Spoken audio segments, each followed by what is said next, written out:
Equipamentos RONEB avaria dificulta a presença da unidade de polícia marítima em Hatassi, não foi vantagem bot da atividade ilegal em Hatassi, Timor.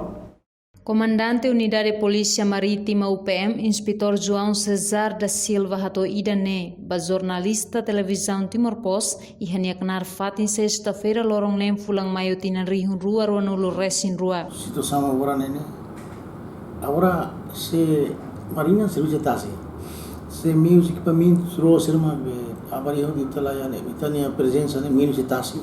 Yang sebutnya kan itu vantagem boa para atividades ilegais, né? Tem feito também no território de Hatassi Timor. Né?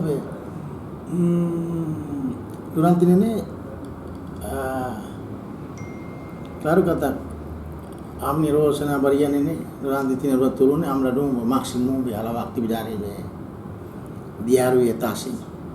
Tambah condição ruado, kami patroli bara costeira dele, e depois presença Hatassi ni am minim liu, de roa. Dia orang roda langsung begini kapasitas dia.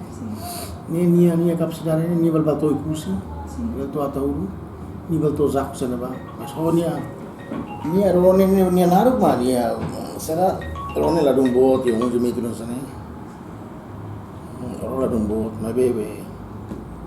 Ni kapasitas halo perasaan ni nível to ikusi. Além de né, o PMOS prepara um recurso a tu coloca segurança apoio ba festa restauração independência Timor-Leste badala Ruanulu e haloron Ruanulu fulang maio tina rihun rua Ruanulu resin rua. Reportagem da Xaviera Televisão Timor Post.